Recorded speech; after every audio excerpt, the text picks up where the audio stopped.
Um, Yes. So, what I was talking about was how households might view such a reallocation attempt hmm. by the government, uh, where they know for a fact that these are high stakes projects where, if I can push up my asking price, Yes. condition of what I value, and since there's no real anchor to such valuation because you don't have a market price, I can push the price up or my composition up. Ah, And of course, observe this only through the consumption behavior. We don't see any change in incomes. in We don't okay. see any change. Actually, the borrowing data that we have, we find actually a negative effect. This borrowing actually is going down. Okay. Uh, so, If price so goes what up. we no, consumption is going up. Okay. Income is getting affected because of the conflict. Okay.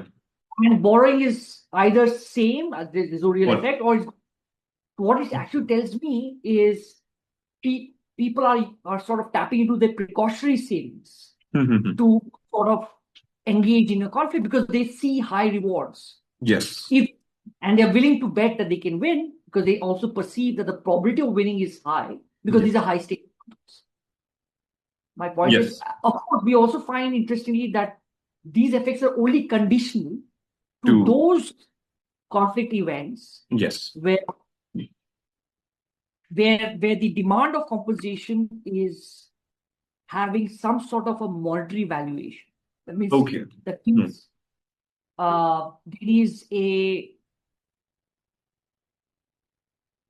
clear expectation on the price that the farmer wants to get. So, for Hmm. example, government uses a particular formula to come up with uh, a particular composition amount, which is four times, say, the collector rate, four Yes. times the revenue rate. These are government prices, right? So collector rate, revenue rate, these are not changing over time. So these are the base price. So then you come up with a formula five times, and then you will see that that formula is then being challenged by the farmer saying, I want 12 times or 14 times because he's going to give an example or they're going to give an example of a future loss in Yes. revenue. Or they're going to give an example of, disruption of current economic activity by the construction that is taking place. Hmm. So essentially that's very counterintuitive. So Yes. you wouldn't, I mean, you would expect consumption to go down, but you don't. And of course, we're still not, let's say, finalized the model. But what we find interesting that is only for such composition demand, where is a monetary valuation. We don't find this effect for non-monetary valuation. Yes. That Okay. means people who are asking for jobs, And alternative land parcels, looking for sharing future profits of a toll booth for a yes. road construction. These kind of conflict events do not have the same consumption effect. That's very interesting. I mean, that was something we didn't expect. And we have been trying to sort of figure that out. And our broad hypothesis that this or theory is it is essentially coming from expectations And being reformed, uh, and the risk associated with that reformulation expectation being very small or smaller very low. and expectations here being somewhat heterogeneous and Yeah, exactly. And because you're not really anchoring it to yeah. some external market price, there is no Mhm. market, right? You don't Yes. know what's the ideal value of land in that area. Area. So you will either some valuation that is subjective to you, that is your reservation price, or you will say the nearest urban center has this amount of money being offered. I want the same. But that's an Mhm. urban center, right? Yes. So, and you see that in northwestern cities of India like Gurgaon and Yes. others where overnight farmers have become millionaires. Indeed. Indeed. Right? So So you see how that is being played, and it's and very counterintuitive. And we're still developing the analysis, but yes. that's the first set of results that we got, which was very interesting. So I mean, but to get the data on this and the sort of other sort of adjacent and attendant factors and all, it's slightly harder, right, than to get data on other things. Yes, and that's where I spend most of my time in research. Okay. Is that's the let's say that's Is the the process long itself cumbersome? Like, is the process itself?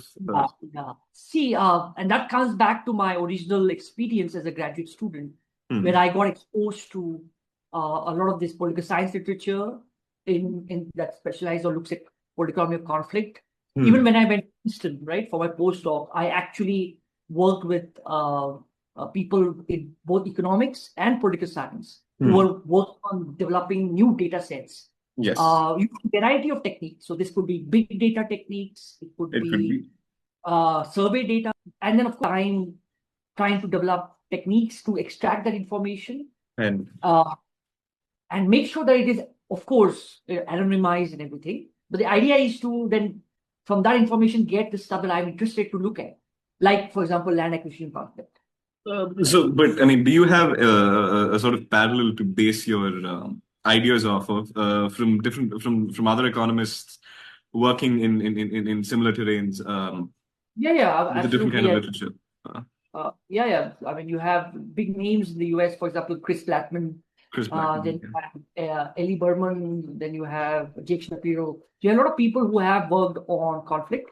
My own, in Geneva, I had one of my advisors was Ravi Bhavnani, who works on micro conflict, but he does mostly computational agent-based modeling. So that's more theoretical. The idea is how do agents would interact probabilistically in a system. But do they face the same problems as you are? I mean, the same challenges that you're facing in terms of arranging. It is more challenging.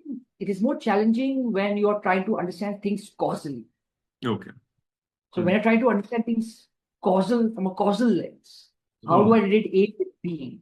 That is challenging, because then you want to get the right set of information for B and right set of information for A, and it's not obvious. Yes. So I spent a lot of time building that data set, and it is the cumbersome part, but also the interesting part, because then you get your hands dirty. You get your hands dirty in studying information, processing information. Then you know exactly what you're looking at, what you're talking about. And I think, and then when you unpack that information, so the conflict is an event.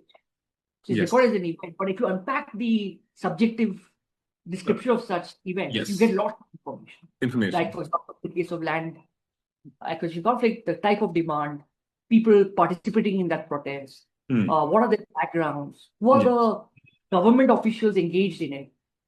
Is it a government as a central government? Is it state government? Is it a public-private partnership? In some, so for example, generally when you want to build industries, the industrial firm collaborates with somebody from the government, either an institution or an organization, to go and survey the land. So you get all this rich information, and suddenly you get thinking about, how do I measure it or convert it to a metric? See, every metric is simply a way to capture the most variation in a set of information. Yes. So in information, I want to capture the most variation. I try to get into one metric.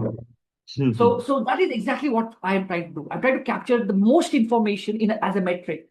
So it's not perfect. It's not that I'll capture all the information. It's going to capture most information that I think is relevant. Yes.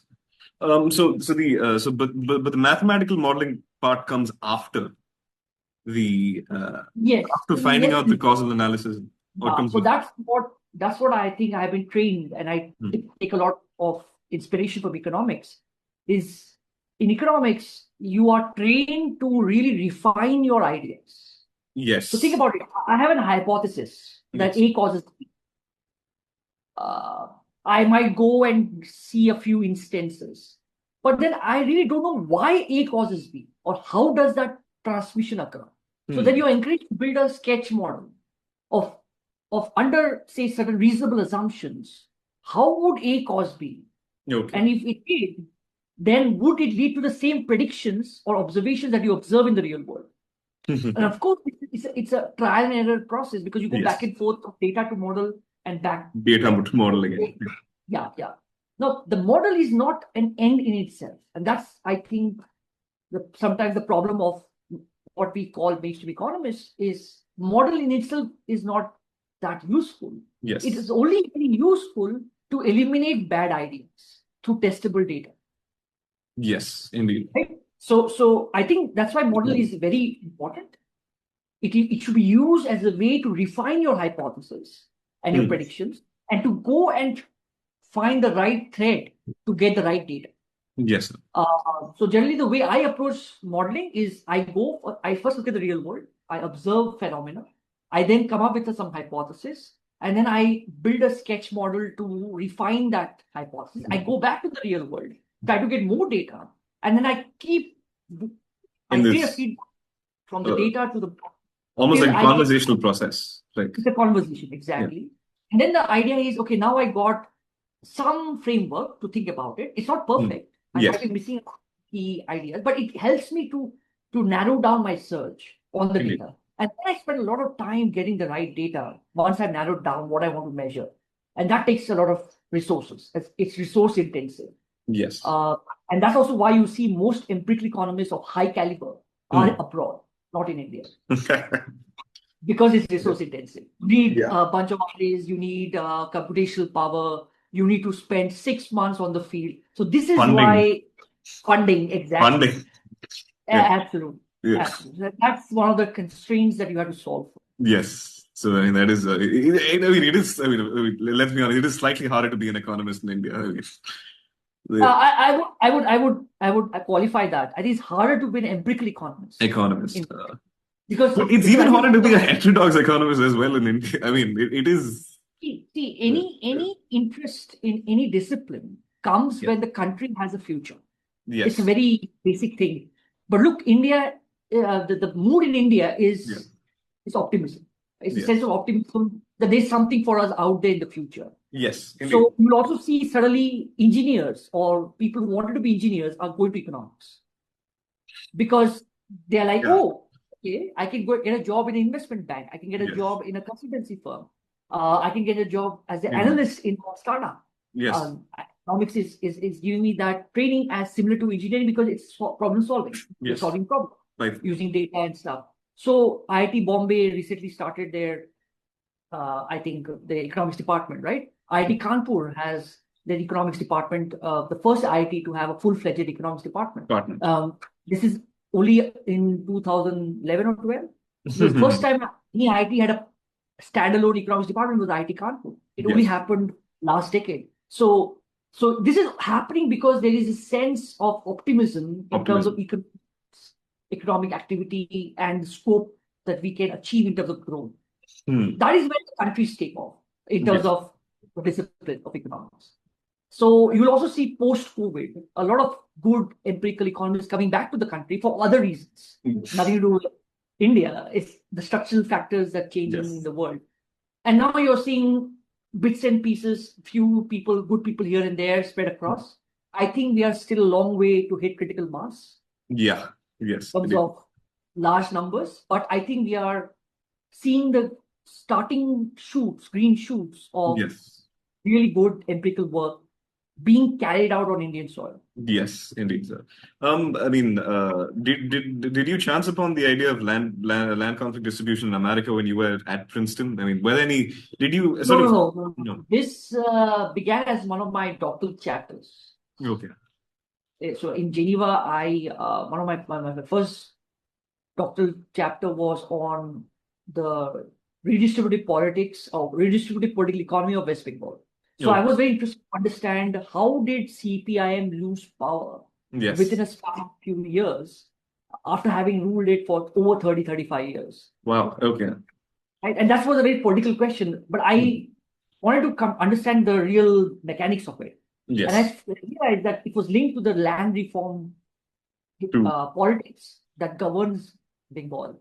So actually, that's actually a working paper. So we actually build a model to explain how, because the puzzle was, if land reform solved the problem of property rights and transaction costs, why do you see persistent conflict around land in West Bengal after such reforms? So there's a structural factor here, right? So this was motivated by this Tata Nano controversy that occurred in 2008, 2009. So this was, 2007, 2008. So there was this Tata Nano, there's this car called Tata Nano that was in West Bengal. And suddenly it didn't happen, and there was a huge set of protests by the Trinamool Congress that led to a sort of a galvanization of support against the ruling left. And suddenly you saw that very attempt to industrialize failed, and then there was a loss of power. Yes. In the 2011 elections. So that was the puzzle. The puzzle was, how did this happen, right? Because Yes. in economic policy making, land reform was supposed to solve the redistribution problem. Yes. So you want to redistribute land inequality, you want to increase property rights through that mechanism, and then reduce transaction costs. So it leads to higher rates of economic activity.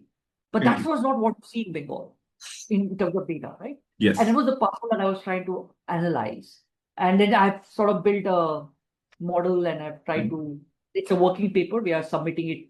It's under revision. So it was the first paper. That is where my journey began on land markets. So Land it market. started with understanding land reform outcomes in Bengal, post land reforms in Yes. relation to that. Then I tried and built in during my time at Princeton and then later on developing more larger data set, because that was a very one, I was looking at one state. So I wanted to build and think about this problem from a pan India perspective. And for that, I think about, okay, how do I start thinking about data? Before we get back to land distribution conflict, because I mean, you bear the distinction of being a postdoctoral fellow at an Ivy League. How did that sort of? How did that? Was that a truly sort of distinguishing experience for you, as compared to other? No. So the great thing about Princeton was it or any Ivy League for that matter is they are always pushing the boundaries of research. Yeah. So everything is challenged. So when we say the cutting edge, so you think of a loaf of bread. So you're cutting a slice. So your knife is always at that point. Within a certain within a particular area, right? Yeah. And that I think pushed a lot of my ideas to think about how to look at other disciplines. So I got a lot of inspiration from psychology, data science. So data science was something that was taking off at that time during my postdoc years at Princeton. So getting motivation from these new innovations or applications in my own research. Okay. Nice. Okay, so coming back to the land distribution conflict, I mean, because you're equally as invested and involved in developmental and institutional economics. Did any sort of crucial insights from these two areas create a new understanding of how you went about land distribution conflict in terms of structural factors, institutions? I'm just starting my research, so I will not claim I have done some groundbreaking work. But what I've tried to attempt to do is to come up with data sets that can answer some fundamental questions. So the paper that I recently presented was on looking at the causal effect of land acquisition conflict and road infrastructure, right? So these are very fundamental questions, and measuring it is very important in a causal sense, because then only we get a sense of, okay, way to focus on, because a lot of the literature or a lot of the talking points are around subjective idea of what is the right policy. But if you can pin it down to some metric that captures that relationship, then it's more clear for you on what to do next. Then you have multiple things going on and you're not sure where to get. So one thing I can say for sure is because we looked at past infrastructure, we looked at both the quadrilateral and how it affected conflict during its construction years. And we don't find the effect to be very strong unless it's within a radius of 10 kilometers. It tells us that, it is a localized phenomenon. So you will find disputes occurring around the construction. And we also find that it is more to do with the scale of the conflict. So the scale of the infrastructure or project or the acquisition than the scope. So what I mean by that is if you are doing a large scale project, you're likely to find conflict around a certain radius of the project. But if you're trying to do something localized, like road building and a village for a village, all weather road, like the PNG is, you're not going to find any effects. Right? And that tells us something. So it tells us maybe if you want to say start improving infrastructure with least economic cost, focus on local roads. Amazing. Wow. First and foremost, right? And then if you're looking at large scale project, then you have to preempt conflict at least within a radius. Our research is still ongoing, so we are still trying to figure out the reasons why this is happening. We haven't pinned it down. So my next set of work is on identifying the mechanisms that lead to a spiking conflict in that radius around large-scale projects. Yes. Why? I mean, I'm going to explain that or try to come up with it. So that's our ongoing work. And that would be nice. That they give us more insights as to why it is potentially happening. Amazing. I think you would be able to crack the code. I think. No. There's still a long way to go, but yes, good. Thank you. Yes. But on a lighter note, so, I mean, how is I suppose you're a millennial because you said 2008.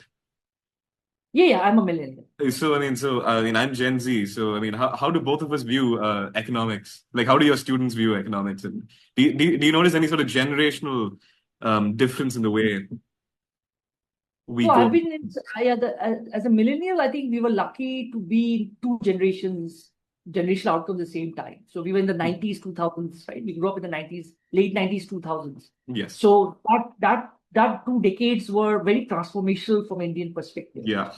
The old ways still prominent, especially the 90s. And then you have the new ways coming in the 2000s. Yes. Right? The mobile phone, the internet, getting more accustomed to computers. And we were in that transition. Whereas the Gen Z, I see, are firmly in the post-transition, yes. Post-computer tech age. They're firmly in the tech age. So they are growing up with tech from day one. Yes. Right? So they're much more dependent on tech. They also take technology as granted. Right? They take it for granted. So a mobile phone is, like in my time, a mobile phone was something you would use when you were going away from. Yes. Right? And you would also be very conscious about the usage of the phone because it was very costly. Right? You had no Geo at that time. No. So now, if you're a Gen Z, you have Geo. It's very easy to get. So you have a lot of scope of getting confused because you have all sorts of information on every matter at your disposal. So the question is, it is no longer challenging to have information. Yes. It is more challenging to have wisdom to use that information. Indeed. And that's the big challenge I see in Gen Z compared to my generation. A filtration sort of mechanism too. Mechanism, and that means your analytical skills have to be even sharper. Than our to filter out what is likely versus less likely, what is more factual versus less factual. Because unfortunately, if you don't have that analytical skills, you're not able to have that structural filter to parse out misinformation from information. Yeah. And just a final question, sir. I mean, because you said, I mean, 10, 15 years ago, I mean, the millennials had they had the misfortune of being, oppressed by 2 job choices, one being an engineer and the other being a doctor. And now for Gen Z, it's somewhat similar, but it's taken expression in other STEM-related activities such as data science and such as AI and all the other things. You do have like an alternative side of content creation, and there is a parallel as well. But the STEM domination largely remains. So, but for economists per se, did the earlier years present the sort of an open picture, a mode of expression and exploration that is greater than what it is today in your years? Yeah. I mean, I'm not, so I don't consider myself to be too old. I know. I'm just. But what I do see is that people have the attention span has reduced. Yes. So now they want everything in a few minutes. They want to get, and that's not the right way to build the structural filter I was talking about, right? So if you want to build a good structural filter to understand phenomena, you need to go deep. Yes. You need to invest that time to read through layers of information and absorb it. You can't do it in a tweet. You can't do it in a 4-line paragraph. And that's, I think, the big challenge for this generation is how do I spend time reading stuff? Right? Because now you're just having this phone, everything's on there. So what I tell my students as well, like, spend time reading. No, you don't have to read. If you are listen to something that is long form. So you listen to a lecture. So for example, I'm very interested in physics. So I have sort of a side interest in popular physics. So I always go to Richard Feynman's lecture, right? The lectures that he recorded at Columbia. No, I keep listening to it, not because I'm going to be a physicist, but I learn about fundamentals by going through patiently in that 1 hour, 2 hour video. Yeah. While I'm doing some reading or activity. So I'm listening and absorbing it slowly. Yes. And so you can do that or you can actually read a book or Yes. read something. And I think that is something the current generation is losing out. And I think that's fundamental to be analytical because AI. So I have my own take on AI. I think AI is right now overrated in Yeah. terms of the consequences. Yes. Yes. It's a bit overrated. But what And AI will definitely stop is low form information based activities. So activities where you had repeated information being passed between agents yes. or used between agents will go away. So in that, the only way human beings can differentiate between is the analytical filter, the structural reasoning, filter. because that's what AI hasn't yet tapped into. I mean, you don't have that intelligence in Yes. AI to think creatively. Yes. Right? So Yes. for us, Yes. that should be our focus. Yes. Is how to make your structural filter so good that you can be creative, you can think out of the Yes. box and come up with solutions Solution. using AI. Yes. Yeah. Absolutely. I think that's a great note to end the podcast on. Thank you, sir. Thank you, Ashish. Yes. Thank you. Bye.